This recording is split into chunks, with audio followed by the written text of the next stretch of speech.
Assalamualaikum warahmatullahi wabarakatuh. Shalom, Om Swastiastu, Namo Buddhaya, Salam Kebajikan. Halo Sobat Healthies, perkenalkan nama saya Farisa Marcella, saya dari Prodi D3 Keperawatan Pangkal Pinang. Sebenarnya, tanggal 24 Oktober itu diperingati sebagai Hari Polio Sedunia. Pada tahu nggak sih sebenarnya penyakit polio itu apa? Kemudian indikasi penularan terhadap penyakit polio ini, serta bagaimana sih pengobatan atau tindakan terhadap penyakit polio. Yuk simak video ini. Jadi, penyakit polio ini adalah penyakit yang disebabkan oleh virus poliomyelitis. Kemudian virus ini termasuk ke dalam kategori human enterovirus yang beraplikasi pada usus ataupun terjadi pada usus kita kemudian dikeluarkan dalam bentuk tinja atau kotoran kita. Virus ini akan menyerang sistem saraf sehingga menyebabkan kelumpuhan pada tubuh dan sistem yang ada pada tubuh lainnya. Dan terdapat kemungkinan bisa menyebabkan kematian pada seseorang.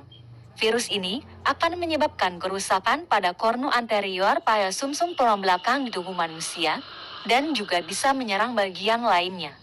Penyakit polio ditemukan pertama kali pada tahun 1580 sesudah Masehi. Kasus polio di dunia tahun 2019 adalah sebanyak 541 kasus, diantaranya 176 WPV dan 365 CVD-PV. Sedangkan kasus polio di dunia tahun 2020 adalah sebanyak 169 kasus, yang dimana sejak tahun 2019 hingga minggu ke-21 tahun 2020 belum ada tambahan kasus polio di Indonesia, sebanyak 53% kematian yang dilaporkan dari 17 negara. Pada penyakit polio ini juga akan memiliki beberapa gejala yang akan dialami atau dirasakan oleh si penderita, baik itu gejala awal maupun gejala akhir. Apa saja sih gejala yang akan dirasakan oleh si pasien tersebut? Pasien akan merasakan demam tinggi, mengantuk, tenggorokan sakit, mual hingga muntah-muntah, sakit kepala, serta tulang belakang dan tulang leher yang terasa kaku. Polio paralitik adalah tipe polio yang bisa menyebabkan kelumpuhan pada sumsum tulang belakang, sedangkan polio non-paralitik tidak mengakibatkan kelumpuhan pada tulang belakang. Penularan virus tersebut bisa melalui sumber mata air yang telah terkontaminasi oleh kotoran atau feses dari penderita yang mengalir di dalam air tersebut. Kemudian bisa melalui makanan yang telah dihinggapi lalat atau interaksi antara pasien penderita dengan orang lain. Lalu, bagaimana sih tindakan yang bisa kita lakukan atau pencegahan yang bisa dilakukan dalam menghadapi penyakit polio tersebut? Pencegahan atau tindakan yang bisa kita lakukan dalam menyikapi penyakit polio tersebut yaitu melakukan imunisasi sejak dini atau memberikan edukasi terkait imunisasi polio terhadap anak-anak, serta mencegah penularan terhadap orang lain atau tidak melakukan kontak fisik terhadap penderita, kemudian menggunakan masker baik bagi yang sakit maupun yang sehat, menjaga lingkungan sekitar, dan melakukan pengendalian infeksi atau menerapkan buang air besar di jamban dan mengalirkannya ke septic tank, dan yang terpenting yaitu menjaga kebersihan diri sendiri.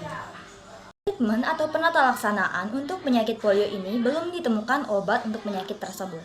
Yang ada hanyalah perawatan untuk meringankan gejala tersebut berupa terapi fisik yang dimana untuk merangsang otot-otot dan obat antipasmodik untuk mengendurkan otot-otot dan meningkatkan mobilitas. Meskipun untuk meningkatkan mobilitas, tetapi tidak bisa untuk menyembuhkan kelumpuhan secara permanen. Jadi, apabila sudah terkena penyakit polio, tindakan yang bisa dilakukan yaitu berupa tindakan yang suportif atau pencegahan terjadinya cacat, sehingga anggota gerak tubuh tersebut bisa kembali berfungsi kembali secara senormal mungkin. Dan penderita dirawat inap selama minimal 7 hari atau sampai melampaui batas masa akutnya. Polio dengan gejala klinis yang ringan bisa dilakukan pengobatan secara di rumah, sedangkan kasus polio dengan gejala yang berat bisa dilakukan atau dirujuk ke rumah sakit. Nah, itu tadi terkait dengan edukasi mengenai penyakit polio tersebut. Semoga bisa dipahami dan menambah wawasan teman-teman semua. Terima kasih telah menyimak video pembahasan tersebut.